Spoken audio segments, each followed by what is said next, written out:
Vincere o morire per il Città di Sant'Agata, vincere per tornare a far sorridere il proprio pubblico in vista dei playout per il Castrum Favara. È questo il menù dell'ultima giornata di regular season del campionato di Serie D Girone I per i gialloblu di Mister Infantino, che non vincono da troppo tempo davanti al proprio pubblico, mentre i biancazzurri hanno bisogno di fare risultato per evitare lo spettro della retrocessione diretta in eccellenza. Con le immagini prodotte da Giuseppe Montalbano andiamo subito a vedere cosa è successo nel primo tempo con questo calcio di punizione battuto in prima istanza da Baglione, che poi ci prova dall'altra parte, decisamente più pericoloso anche se ancora lontano dallo specchio della porta. Poi da questo calcio d'angolo serie di trattenute vanno giù in 3 addirittura del Castrum Favara, poi l'azione si spegne, dall'altra parte inizia a farsi vedere con una certa pericolosità proprio il Sant'Agata, salvataggio da parte di Scuffia, poi conclusione di controbalzo e Sfera che si perde in fondo al sacco, vantaggio del Sant'Agata con Faccetti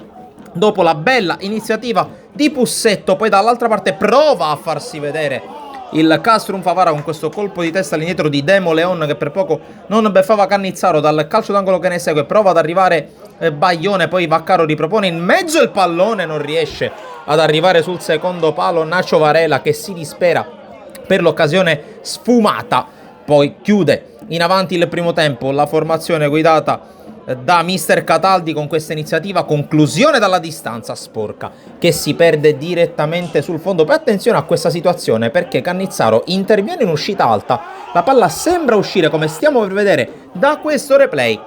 Il direttore di gara, il signor Tassano della sezione di Chiavari, non commina il calcio d'angolo. Poi questo cambio sarà fondamentale per il proseguo della gara.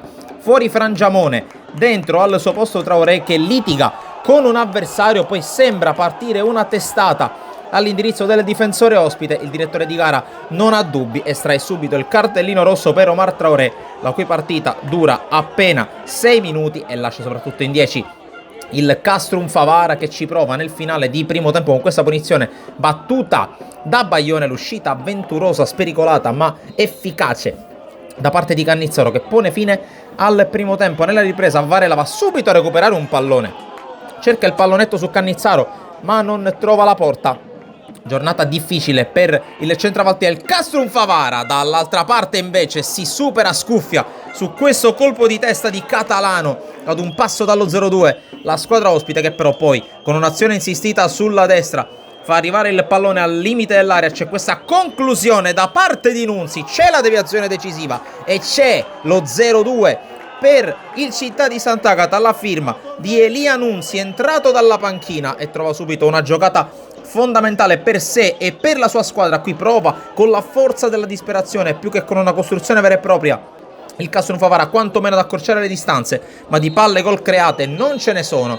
Il direttore di gara di Chiavari fischia alla fine della partita. Saranno play out sia per il Città di Sant'Agata che per il Castrum Favara, che ospiterà il Licata tra 7 giorni al Brucculeri. In trasferta invece da Cireale, Città di Sant'Agata.